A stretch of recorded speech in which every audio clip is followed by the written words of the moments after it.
Good afternoon, everyone. This is LadyDragon speaking. It is now Sunday, January 19. We're continuing. It's 1:05 p.m. We're continuing our.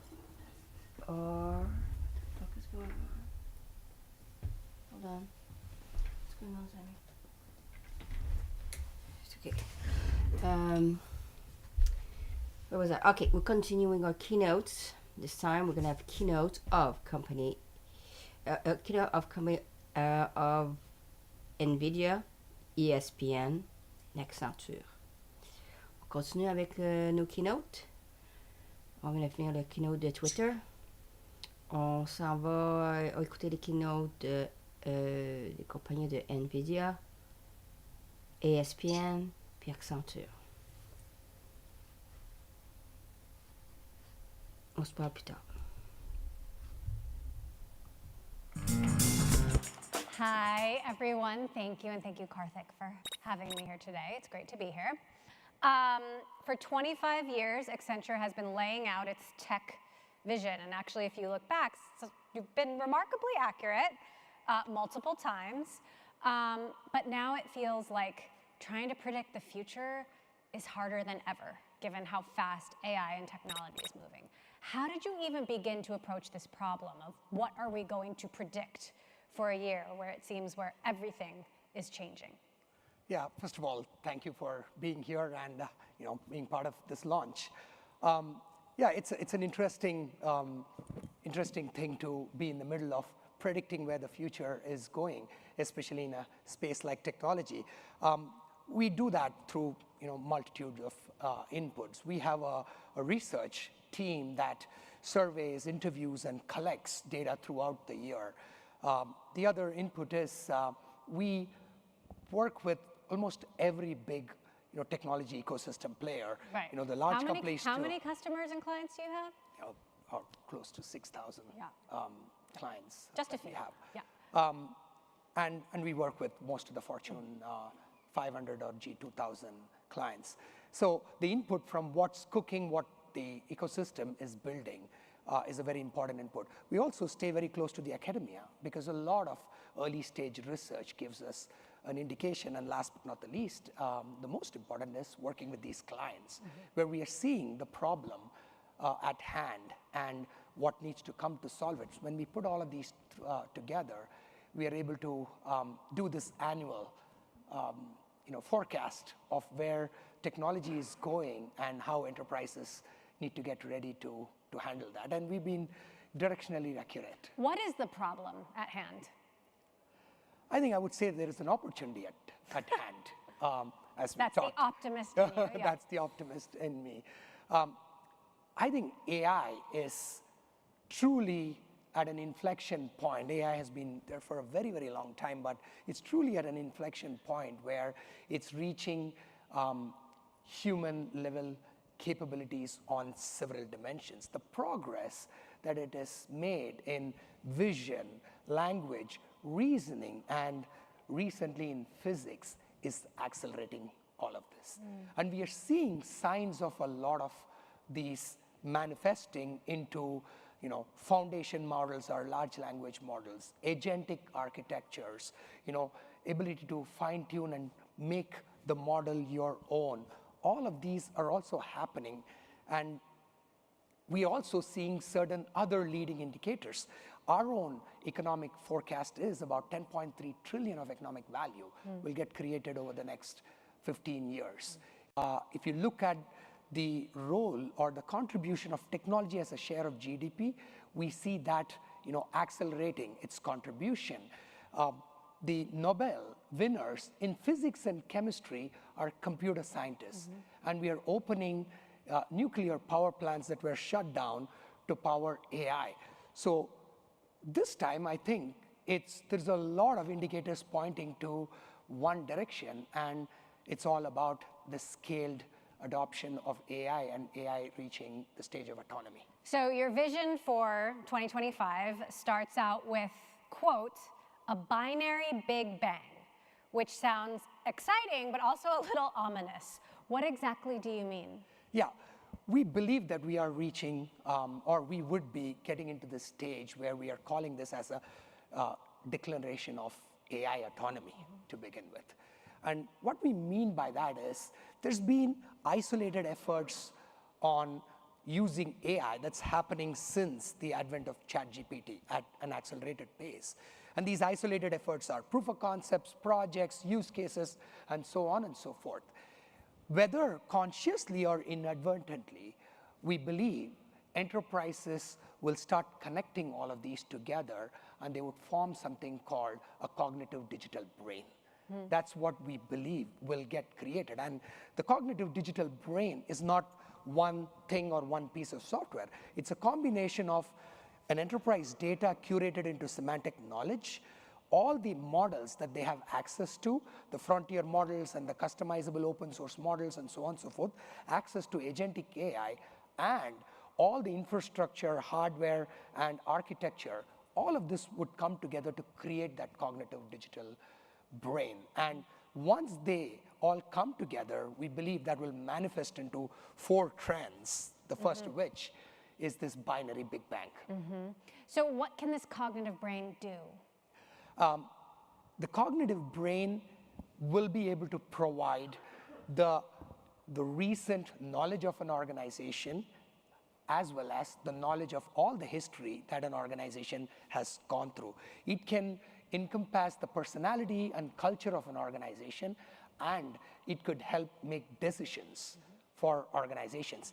And we believe that this cognitive digital brain, even though the manifestation of it will happen a lot at enterprise level, but it's going to be at various levels of the society, starting from individuals having access to their own personal cognitive brains, to enterprises having it, industry having it for cross-industry collaboration, and so on and so forth, and governments to drive policy, governance, and citizen and business services. So this cognitive digital brain will act as this companion that will raise the efficiency and innovation quotient of everybody that's involved. There are the skeptics and the optimists about AI, or the doomers and the evangelists, whatever you want to call it. How would you rate the level of trust in AI, and is it misunderstood? There is real challenges in AI, and in fact, the way we called this year's vision is that all of this autonomy that we are talking about, the promise of the limitless possibilities, can be limited only by trust not being there. And I think trust is not understood holistically, rather than saying misunderstood. We are dividing trust into 2 dimensions, emotional trust and cognitive or rational trust. Emotional trust is what everybody has been talking about when you hear about deep fakes and safety and bias and so on and so forth. A lot has been talked about it, a lot more has to be done about it, and that's the sphere or spectrum of responsible AI.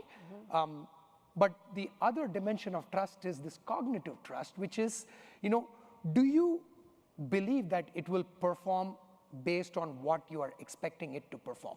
And this is a complex subject, because ever since the advent of technology, from the world assembler code was created, every technology that has been created is an instruction-driven technology, which means there is a human who's writing instruction to a computer to make it do exactly what that human did. As long as the human programmed it correctly, like they say, a computer never lies. It will exactly do, and it never gets tired. It exactly does. But AI is a different technology. You give it the right surrounding. It's almost like raising a child, that you give them all the right surrounding and you hope and pray that they grow, as the right smart citizens that we want them to be. AI is the same thing. You actually, you use this metaphor as AI is like a child and we're the parents, which really resonated with me. And in the same breath, you brought up your Indian upbringing, where you said much credit or discredit is given to the parents based on how the child turns out. Explain this metaphor. Yeah, so look at it this way, at home, when my wife does all the work and I tell her, why did you ask me to do it? I will do this. And her answer for that is, if you would do this correctly, I would allow you to do it. Okay? So there is onus on both sides. One is, there is onus in my wife to teach me how exactly she expects me to do that work. And there is onus in me to demonstrate accurately, consistently, predictably, that I'm able to do that work right. Only if both these happens, then that work will get delegated. That's exactly the thing with AI. We need to be able to teach it with all this right kind of input and data for it to be able to perform an action or an activity as we expect it to do. And it needs to keep showing us accurately, consistently, predictably, and in an explainable way. When it goes wrong, we should be able to figure out why it went wrong so I can correct it. So that is the trust that needs to be built. And this is hard yards, that you need to do this, almost in a blind way. You cannot go and correct it. It's, give it different inputs to see how it changes. I feel the same way about my husband, so I'm glad I'm not alone. Once the cognitive digital brain is formed, what happens? What's the next trend? I think we believe that this cognitive digital brain will manifest into these 4 trends that we are calling out. The first being the binary Big Bang, which is, we believe that there's going to be an inflection point in how technology is going to get created and how technology is going to transform enterprises. The second thing is that AI, we are already seeing, if the use case number 1 is coding assistance and digitized coding, the second use case, or use case 1.5, is using AI in customer service, customer engagement. And if every customer engagement, or every engagement that I have as a customer, is through AI, how will every company differentiate themselves? Right. Is going to be Are they all going to start to sound the same? Yeah, right? That is the risk, because there's a lot of effort going into hyper-personalization. And what is hyper-personalization? It's about understanding me as a customer and telling everything that I need and providing everything that I need. But think about it. If somebody who I do not know is coming and telling everything about me, about my family, 1, that'll freak me out. Number 2, that's not impressive, because I would think that that individual has probably Googled me and found something about me and just, showing off that they know about me. But on the other hand, somebody that I know, say you, the next time you meet, you ask me about my family, you ask me about things that we talked last time, then I know you as a personality and I will enjoy that conversation and I will relate to you even more. That's how we get closer. So hyper-personalization is one dimension that is being focused on. What the cognitive digital brain will do is bring personified AI, which means that bringing the personality or the persona of an enterprise into the AI, so that every AI looks different. Like if I go to a shop, a Costco versus a Target and a Walmart, all 3 gives me different experience. Not that one is better than another experience, but you get a different experience. How does AI bring that unique personality is what this is going to do. We're also hearing a lot about how AI software now meets hardware, and that, I've heard 2025 is the year of the robot, and you do have a very specific view about what this means for hardware innovation. What is the next frontier? Is this really the year of the robot, or the beginning of the next decade of everyone saying it's the year of the robot? I think it's a step change. I wouldn't be doing justice to what Jensen talked about yesterday, which was fascinating.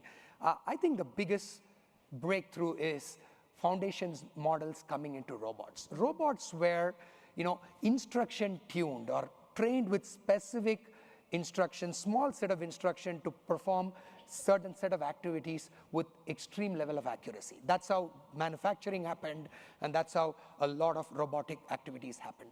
Now what is happening is foundation models, which means that you are teaching it to perform wide set of activities, and you will fine tune it to perform one set of activities to begin with, add a second set, add a third set, like humans do. You could keep adding it. That's number one. The second thing is, because LLMs becoming an interface, you don't need to go and code, for every new instruction to be given.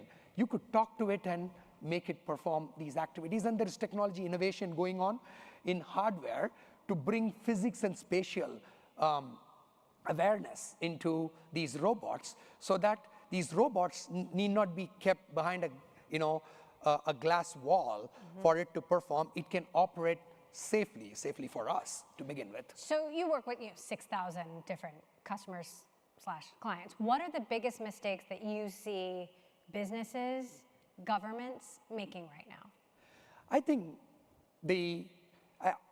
rather than saying mistakes, where I would expect businesses and governments to focus on goes to the fourth trend, which is clarifying the role of humans, people in their organization vis-a-vis AI. AI by definition is a learning technology and can be used as a supporting technology. Everybody, throughout humanity, humans want to do better tomorrow than yesterday. That's been in the DNA of our society. Every human wants to do that. And they could do that by training their own personal AI assistant, which understands what the human is expecting them to do, and also over time understands the things that the humans do not want to do. So this augmentation of work with an AI, with its own cognitive digital brain, we believe will create this continuous learning loop, or the vicious learning cycle within an organization. And empowering employees and giving them an AI for them to perform better and for them to enjoy. Don't give them immediate goal that, okay, you need to perform a lot faster and deliver a lot more. Can you deliver higher quality output? Can you innovate faster? Does it give you more thinking time because you're getting mundane activities? So we need to have a lot of change management in the way organizations work with this for that diffusion of AI to accelerate. There's so much fear about job losses. So once this new learning loop is completed, or maybe it's this sort of infinite loop, what is the net job situation, and what are the jobs that we're actually doing? Like, I feel like I'm pretty productive. How much more productive can I be? You are pretty productive on the set of tasks that you do on a daily basis. Can you But then if I offload a few more of those to my husband, then maybe I'll be exactly yeah, right. Yeah. You could do a lot more, and you could do a lot more stuff that you like to do, and the things that you feel are more enriching. This basically can take you up the Maslow's need hierarchy, by having the lower set of activities. When I say lower, the things that you don't like to do, right? Of which there are many, sure. Yeah, there are many. Right? So how quickly do you see this playing out? Is this something that happens, within the space of 2025, and then 2026, where we've got some completely new trends? I mean, because it seems impossible, like standing still for a second and we're behind. How quickly does this all play out? I think this is, of all the years of tech vision that we have come up with, I think this year's tech vision feels actionable today, because a lot of pre-work, groundwork is being done in enterprises and governments today. If you see several governments signing up their own sovereign AI initiatives, that they are saying, my government is going to have a new AI for itself, and so on and so forth. Everybody is doing this preparatory work. What we are proposing and forecasting is that there is going to be a shift in the way this readiness is going to be approached. Don't stumble into an accidental creation of cognitive digital brain over a period of time. Be very programmatic and systematic to it, so that you could build this. It's a long-term effort, because it's like a learning technology, like the analogy that I gave about raising a child. This needs to be grown. You need to curate all the, collect all the data, curate data for certain kinds of things. You need to create synthetic data. Be careful not to, inject bias in it. Privacy of data is extremely important. So there's a lot of preparatory work that is required, but this is the age, or this is the year of AI foundation and scaling AI. And once this gets created, the manifestation of that will be solving big problems and big outcomes. So this is almost like building the central nervous system, of an enterprise, and that needs to be developed and that needs to be built, and that's going to happen this year. And I think the trend going forward is going to be newer, avatars and newer manifestation of this cognitive digital brain as to what are the other fields and spectrums and industry nuances that it will be able to solve is what we will see coming from this. All right. Well, we're going to talk about how some of your clients are approaching these problems. So I'd like to bring on Kevin Lopes of ESPN. He is the Vice President of Sports Business Development and Innovation there. And I'm going to embarrass you for just a moment because he also is, for 2 years in a row, is the champion of his family fantasy league. So my first question is, Kevin, what do you know that we don't?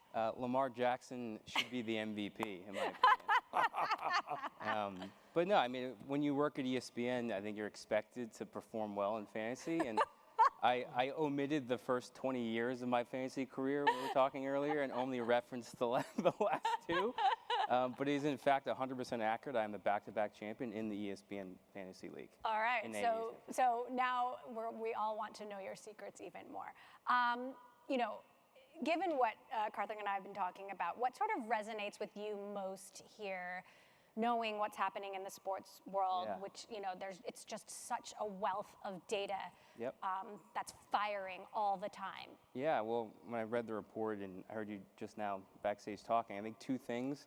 One, selfishly, the Big Bang is I'm kind of minimizing the importance of it, but to me, as an enterprise person, AI, I would love to see it get cheaper, right? So as it, is more of an enterprise solution, I'd love for those costs to come down. At ESPN, we have millions of concurrent viewers on multiple platforms. We're a leader in so many different ways. And so for us to deploy AI in the most impactful way, there's a lot of concurrency, a lot of consumption. So, we're certainly, we'll talk about later, doing a lot of different things in AI, but as those costs come down, we can really turbocharge our business. Second, I love the concept of learning loop. For me, at ESPN, creativity and humans are the center of everything that we do. And they'll continue to be the center of what we do in an AI world. But we just want to have humans use AI to be better, stronger, faster. And we've done some internal testing, and we've done some looking at customer care, right? So if you order the UFC pay-per-view on ESPN Plus, and you can't quite get it to work, you call a number, and we've got people to help troubleshoot. And again, we've got millions of concurrent people, so sometimes, grandma might have a hard time figuring out how to get it together, and so, someone will walk her through that. And for us, we were testing using AI to help those customer care agents. And after the test was over, we heavily looked at how did those humans feel about using that technology. And they were upset that we took it away, because it was a trial period for us to evaluate. And after, they're like, well, when will I actually get to use this? Because it summarized the call for me. It searched all of internal documentation to lift up ways for them to move that call along faster. It summarized it at the end, so they didn't need to spend time recapping the call internally. And so we saw 25% more productivity. And I was most proud of that the humans were like, I would love to utilize this technology. And that's really how we think about it at ESPN. But I loved hearing what you guys were talking about earlier. Now, I'd love to talk about some of the specific examples of how you're integrating AI into the business. For example, we talked about the fax thing backstage. Explain how that works and how transformative you think it could be for sort of the broadcast part of the operation. Yeah, so we're fortunate to have something called the ESPN Edge Innovation Center and have tremendous partners. Accenture has been a founding partner with us. Microsoft is also a partner. And so, when you have world-class partners, they have world-class technology available to them. And so we had access to, groundbreaking technology years ago. And so we were, looking at how we can utilize that technology behind the scenes for a good amount of time. And so we started off with AI closed captions. Like, it's the right thing to do to close caption all events, for folks who are hearing impaired, but also for people who are in an area that they can't, read or hear the screen. And so we used AI technology to close caption content. And now we can do everything closed caption, not just what's legally required by law. And so really proud of that initial project. And that was one of the first things that came out of the center. And it was a great thing that saved a lot of money, but also did the right thing and created more content.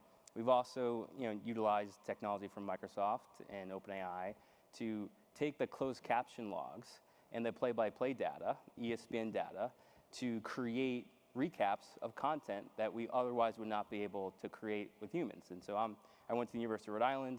I love the University of Rhode Island's men's and women's basketball teams. Unfortunately, we're not ranked in the top 25, and we just don't have resources to dedicate a human writer to just give us a simple recap of the event.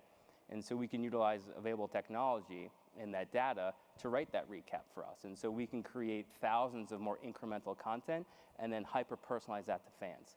And so when I look at AI and the opportunity, hyper-personalization is a massive thing for us. And so talking about facts is, at the ESPN Edge Innovation Conference, who Lon backstage, I was just talking to her, I think she's coming next, we announced that ESPN was working behind the scenes in an R&D effort to utilize available technology to create an AI-generated avatar that can help assist talent break down complicated scenarios that would be difficult for them to do in real time. And so, I don't know how many sports fans are here, but you have the college football playoff that's going on right now, and it's the first year of a 12-team playoff.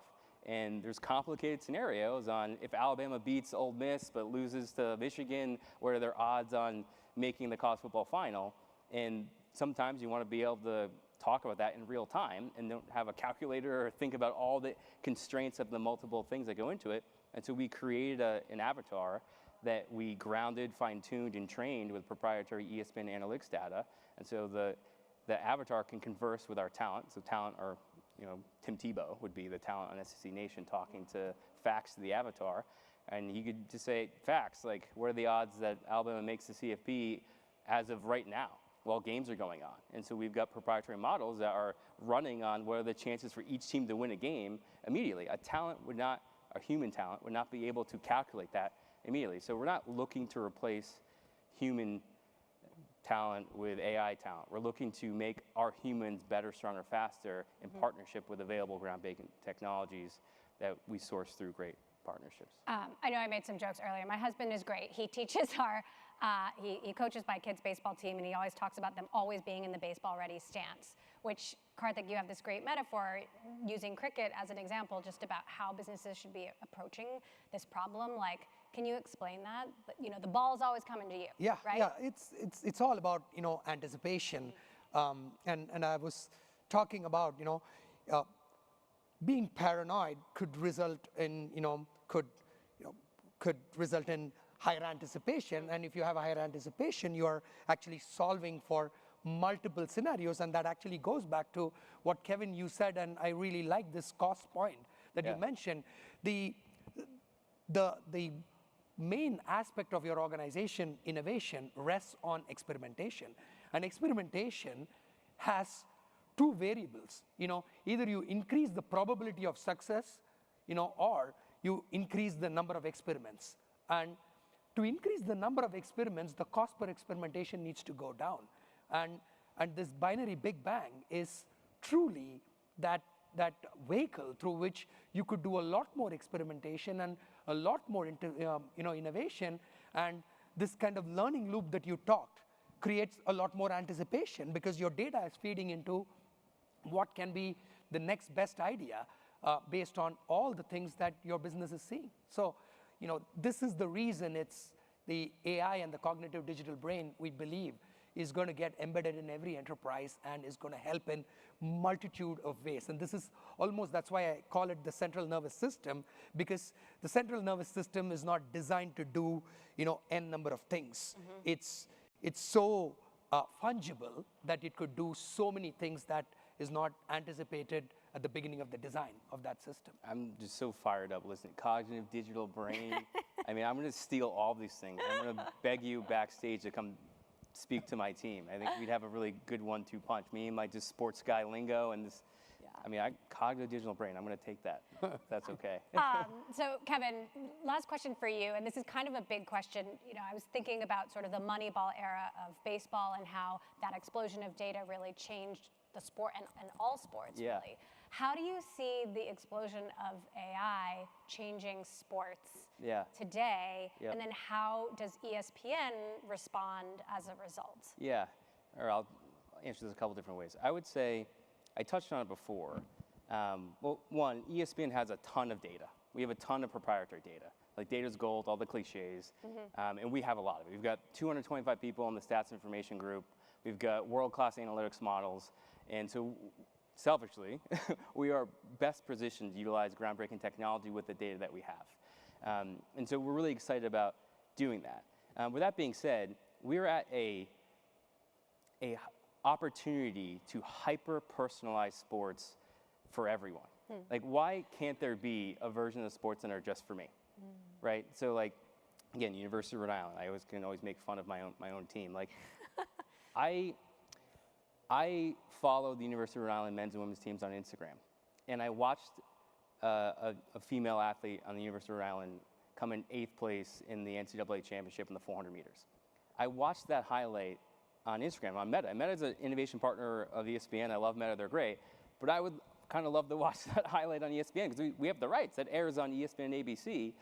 And if we had AI crawling the audio and the video of that, the ESPN app knows I'm a Rhode Island sports fan.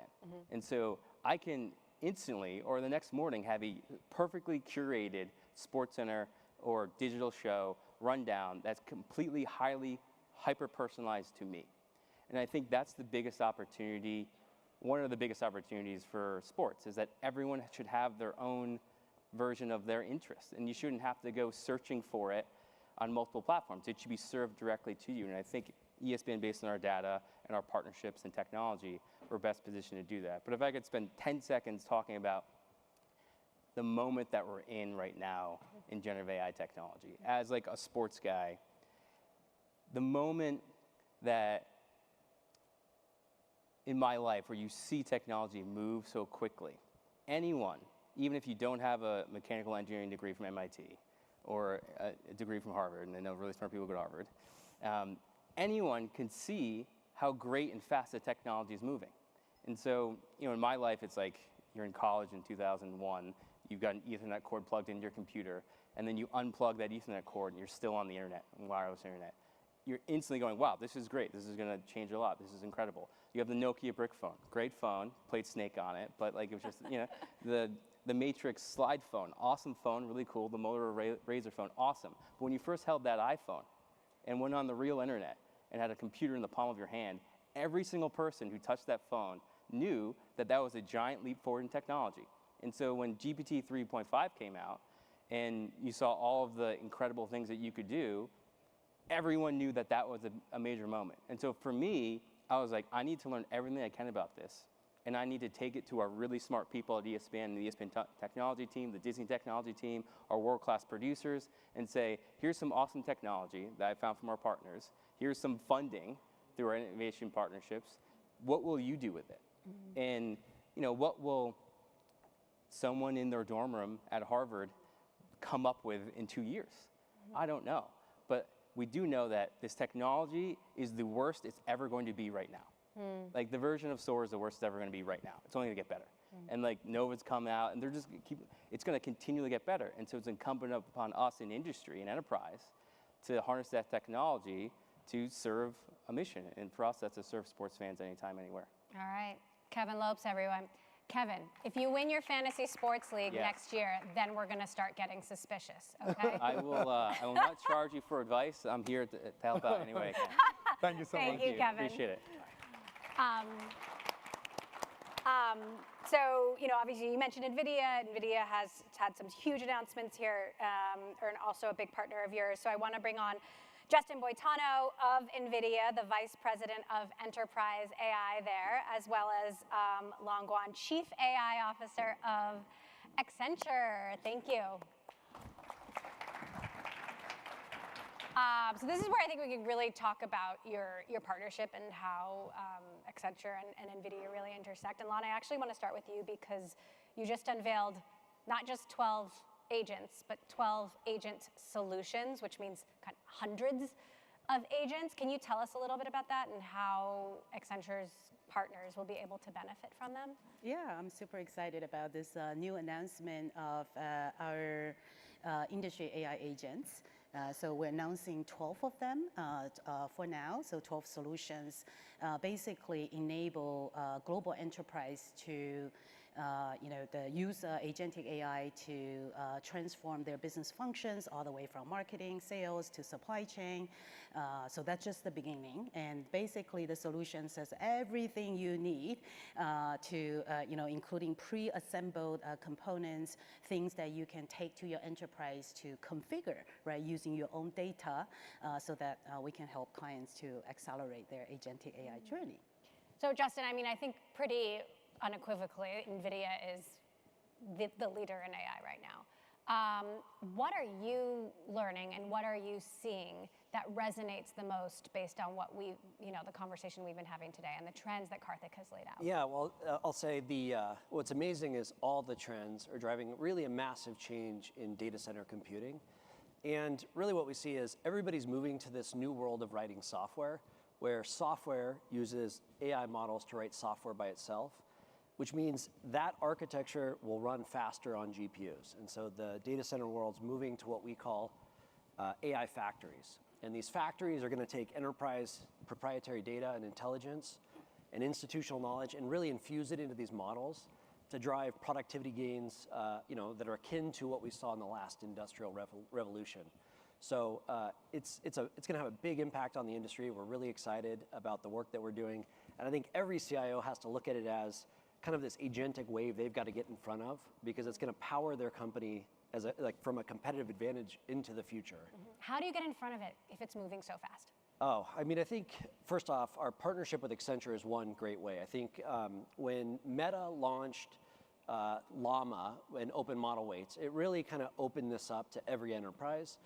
But every enterprise has to think of that as really a smart college graduate that doesn't know anything about their business. And so you want to be able to fine tune these models to understand everything about how you run your business. And you got to onboard them, you got to continually train them. And so the partnership with Accenture to build AI Refinery is really the easy starting place for every enterprise. They've built this global business practice with 30,000 people to help every enterprise globally. So it's really quite simple. It's built on 3 platforms from Nvidia. The first we call Nvidia NIM. They're optimized microservices to drive better token efficiency and throughput. The second is the onboarding and operationalization platform that we call NEMO. Lets you fine tune the model, get it into production and guardrail it.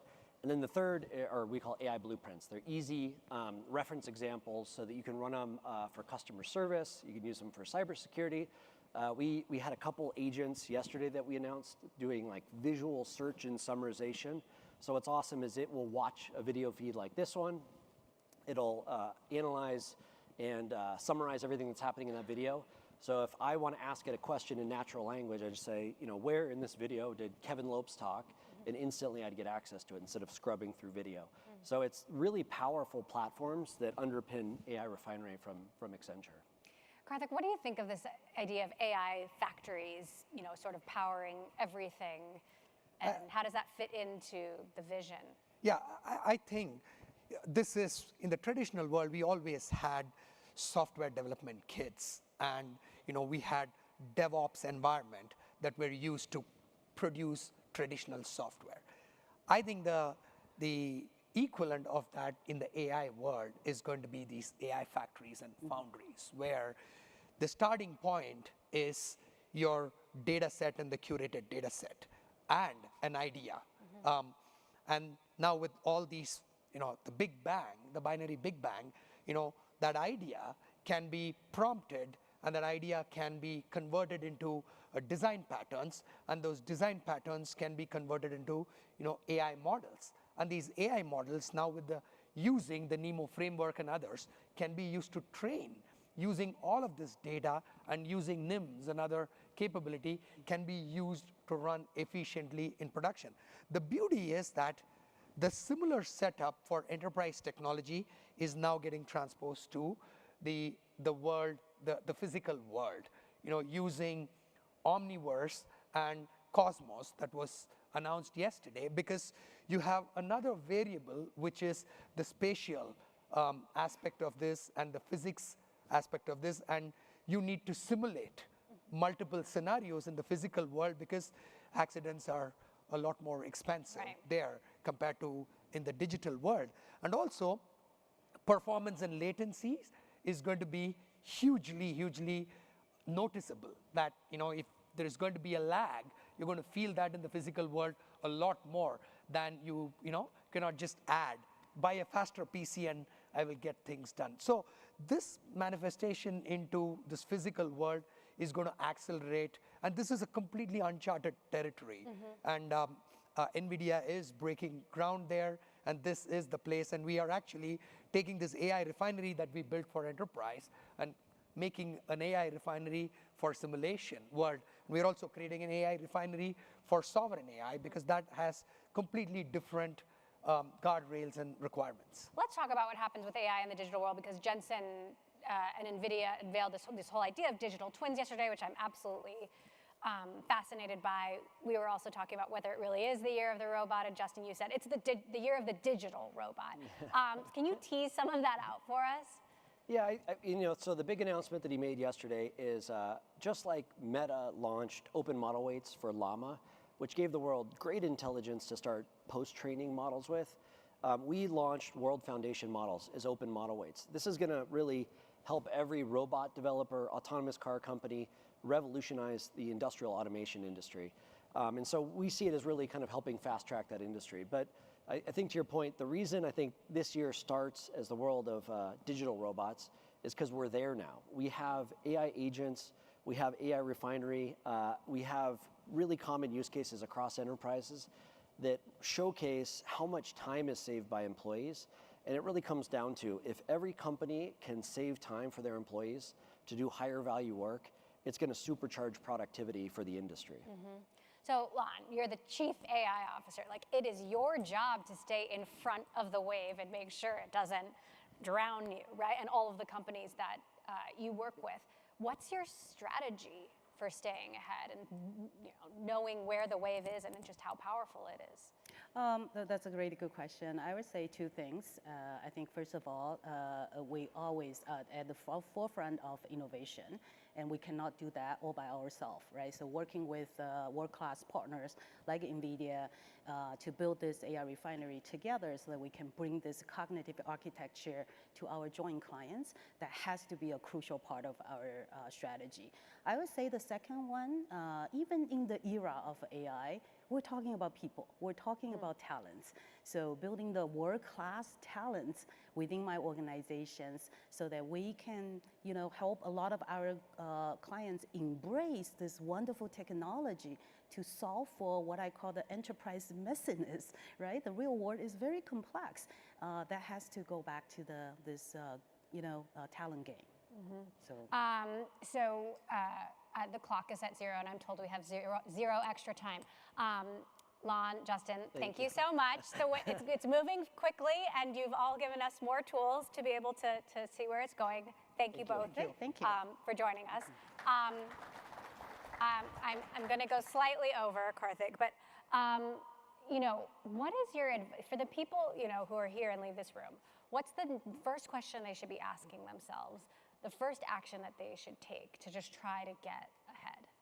I think the first thing is every enterprise need to self-reflect that we are in an era of continuous disruption and high volatility, from everything that we see. And as a result, reinvention is a continuous journey. Right. They need to keep on. How often should you be reevaluating your strategy? Is it like I think strategy every 6 weeks, is. I think strategy as a term, in my opinion, has to be a North Star. Okay. Strategy should be changed to vision, that where you want to go, what what kind of a company do you need to be known for? What kind of products do you need to create? What kind of customers and users that you need to cater to? And that sets your vision, and hence you can create a rolling strategy which can be continuously reinvented. And reinvention, we've always said, is going to happen through the use of technology, data, and AI. This is, like I've been saying, that the ever-increasing share of your cost of goods sold will be technology, okay? And at some point, for certain companies, it's 100% of their cost of goods sold, but for every company, it'll start becoming a bigger share. And for that, you need to see, in this age of AI, do I need a new foundation? Do I need a new skeletal structure? Do I need a new nervous system? And that is by bringing your knowledge, the use of all the models that is available, AI models, adopting agentic AI, which takes AI from an analytical discipline to a transactional discipline, and wrap all of this with architectures that Justin talked about, and create that cognitive digital brain. And from there onwards, start thinking about value. How do I extract value from this asset that I'm creating within my organization, where my culture is maintained, my value systems is maintained, and I'm able to do newer and newer things for my customers. Amazing. Karthik Narain, everyone, thank you. Thank you so much. So much.